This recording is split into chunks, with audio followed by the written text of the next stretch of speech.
Now girls, we were doing this diagram and I'll show you how the movement of the food takes place from the mouth through the esophagus and then it goes into the stomach. So various organs which are involved here, I'll show you through the diagram. So this is the mouth from where the food goes inside. Okay. And these are the salivary glands which are present in the mouth also and in the throat also, which are helpful in breaking up the food. It is a kind of it produces an enzyme called saliva. It helps in breaking of the food into simpler substance. Okay, the food which we eat has a lot of carbohydrates in it and it has starch in it. So saliva, it helps in breaking of that food into sugar. Sugar is a simpler form of the food which has been broken down by the saliva. Okay, we will conduct an experiment also to show that when we chew the food, the saliva breaks it down into the simpler form, that is a sugar. We'll do the experiment separately. Okay, then from here the food which has been turned into bolus. Bolus is a soft form of the food which is easy for getting swallowed. So it goes down through the esophagus and then it reaches, this is a liver. Okay, it reaches into the stomach. This is a liver, this is a stomach. Is that clear? Under the stomach there is pancreas, right? And here in the liver there is a small organ which is present here which is known as gallbladder. I'll tell you the function of the gallbladder later. First understand the digestive system. Pancreas are there and then we have the large intestines which are on the outer side. Okay, inside there are small intestines. Is that clear? And then finally we have the rectum and the anus through which the waste food goes out of the body. I hope this all is clear. Where is the liver? The stomach. Under the stomach there are pancreas. Then in the liver there is an organ known as gallbladder. And then we have large intestines surrounding the small intestines. Small intestines are inside. And then we have rectum and then we have anus.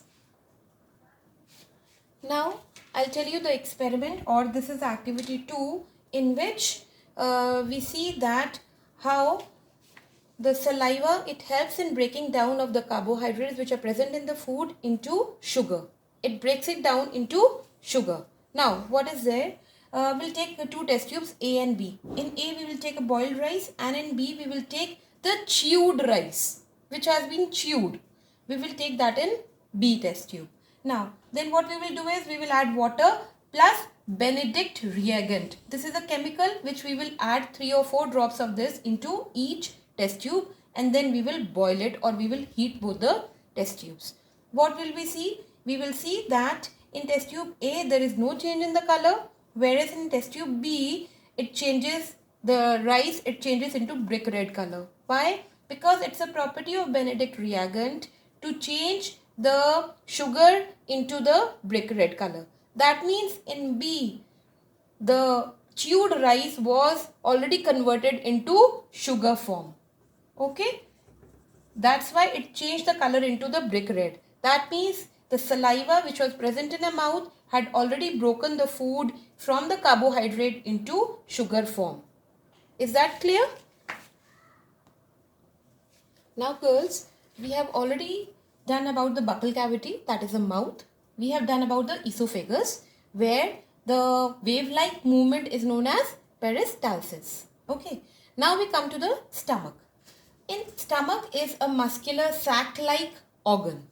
Okay, and what does it do? It produces a lot of things, like the inner lining of the stomach, it produces hydrochloric acid which helps in killing the microbes which enter along with the food. There are some microbes or the germs which enter along with the food and those are killed by hydrochloric acid. Okay, then it also produces, the inner lining of the stomach, it also produces gastric mucosa. What is the function of this gastric mucosa?